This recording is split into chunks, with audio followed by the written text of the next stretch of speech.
What is going on, guys? It is Blink here, back with a new guide. Now in this guide we'll be talking about how you can set yourself up for higher kill games. So guys, let's get to it. So the first thing we'll be talking about is your starting drop location. Now right off the bat, I'll let you guys know some highly populated areas. Areas like Pleasant Park, Tilted Towers, Retail Row, Paradise Palms, and Greasy Grove are areas I know get easily populated with players. Now don't just pick one and head towards it right off the bat, because you now have to pay attention to where the battle bus starts at. Say the bus starts at Pleasant Park down to Paradise Palms. Right off the bat, you'll either want to drop at Pleasant Park or Tilted. Both places will usually have a bunch of players landing around that can usually grant you 7 to 10 kills from the start. Now, no matter where you are, Tilted will always have a solid amount of players landing there because it's just been a hotspot to land there from the beginning of Fortnite. So if you don't know where to head towards, Tilted is a great choice. So say we land at Pleasant Park, your goal is to loot up quickly because what we're fighting is time. The longer you take to loot, the less players you'll end up fighting. Now, what I recommend you usually have is a shotgun, an AR, or SMG. A shield would also be nice, but after looting the first house, you want to prevent looting anymore because players will die all around you if you keep on looting. The first spot you land at will usually make up at least half your kills in a match, or sometimes a little more. During mid and late game, you'll usually complete the other half. Now, as you've been looting, you'll probably hear shots around you. You want to head towards the shots because by the time you get there, you'll either spot a few players fighting or a fight that just finished. Now, in both situations, your opponent will probably be pretty lit up, so take advantage of that. Play aggressive towards them. Your goal is to finish these fights quickly. If you take too long, the more players will show up and will third party you. So every time I'm focusing on high kill games, I'm making sure I'm pushing towards the shots and pinching the players fighting, basically being the third party at the start. Now after finishing off the fights, you'll notice other players pushing towards you. You'll most likely have the high ground, so you'll have the advantage before the fight even starts. Now after every fight, you do want to make sure your health is at its best. So make sure you're using all the meds you can that your opponents drop, that way you're in no disadvantage heading into your next fight. Now since we're talking about health, I want to mention that there's a point where you have to make a smart decision of backing off too. Say you've gotten 6 kills and there's a few more players around, but your health isn't in the greatest state. If there's something unlooted close by, then checking it out for any sort of meds might be the better play, that way you can continue fighting in a more comfortable state. Now if everything does seem looted, then your goal is to put as much damage as you can from a distance as you get closer towards your opponent. You want to take that sniper shot or AR shots from a distance as you make the push. Being sneaky as you get closer isn't the greatest option with low health because you don't know how much health your opponent has.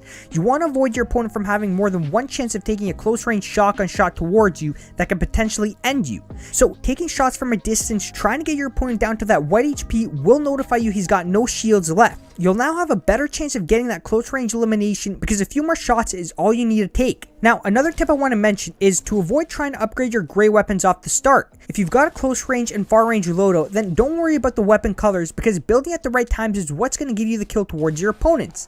A person that can build well with some gray weapons will most of the time win the fight, compared to a person that's got some pretty good upgrades that doesn't know how to build too well. Now, that kill towards your opponent is where the loot's at. The more eliminations you get off the start, that's where most of your upgrades will come from. So don't be wasting any extra time trying to find an upgrade because you're losing out on kills and your opponents will most likely have the upgrades you need. You'll most likely have a solid base of materials after clearing out the area you're in. So don't waste precious time gathering a bunch of materials right when you land.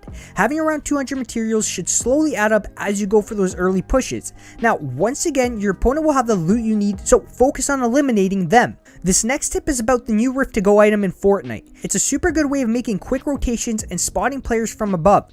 You can stack up to 2 Rift to Go's, and yeah, it does take up an inventory slot. So if you do find 2 of them, then getting rid of that extra weapon like your sniper or rocket launcher could be a good idea if your rocket isn't your secondary, of course. Now my recommended option to you is to keep that extra weapon because there's a trick you can do to use the Rift and still have the item that you had to drop for it. So what you want to do is use the Rift and go straight back down for the item you dropped.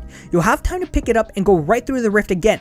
It's a cool little trick that allows you to glide away while having a full inventory. So this next tip I want to talk about is rotations. Now the battle bus pathway is what you want to pay attention to from the start. Make sure you know it because it will determine the next spot you want to head towards. My example was that the battle bus went to Pleasant Park and went towards Paradise Palms. So the closest populated area I named was Tilted Towers, and that's exactly where I want to head next. A lot of the times Tilted will have many players coming into it from different areas, so be prepared to fight more than one person. Once again, I want to talk about the rifts because there are a lot of areas that have default rift spawns. Pleasant Pleasant Park and Paradise Palms have default rift spawns, so make sure you're checking for those before you run off to your next location. You also want to know where all the rift spawns are located in the game, because by now you should have a solid gist of where they are. Using those rifts will give you an easier time to spot for opponents, and it'll save you massive amounts of time to get to your next destination. Now, say you can't find any more opponents during mid-game. A lot of the times, players will fort up around the edge of the safe zone because they're playing for the win and not for the amount of players they eliminate. Those players will be forwarded up, and what you'll want to do is push any forwarded up players to continue getting those eliminations.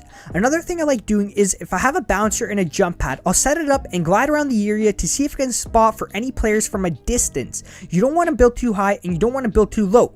Once you spot an opponent, go for the push and go right back up to your launch pad to spot for more opponents. It's a great way of spotting when the circle is relatively small. I do want to mention that one of the best spots to place that launch pad is somewhere in the middle of the circle. If you can spot a hill or a mountain somewhere close to the center, then set it up on top because you'll have much more distance you can spot when you're up on a mountain. Now, the launch pad set up on a mountain is something you want to do during mid game to end game, and not during early game. Early game you want to focus on using the rifts to get to your next closest populated area, or just running towards that area. By the time you clear out area number 2, you should be closer towards mid game where you can find that hotspot close to the middle and set up your launch pad and dive down on any opponents you spot. Now, one more quick fort tip I want to mention is that you want to take shots at built up forts if you're unsure if there's an opponent inside. Remember, you don't care if he knows you're coming, because you want to save time by actually knowing someone's inside when making the rotation. So make sure you're breaking one of the top walls to confirm there's anyone inside or not. So guys, that's it for this guide. Hopefully some of these tips can help you guys out increasing those eliminations. And a like and a sub will be greatly appreciated, as it does help me out a lot. Also guys, let me know in the comments below, what was your highest ever kill game? Anyways guys, thanks for watching, and I hope you have a great rest of your day and night, and I'll see you on the next one.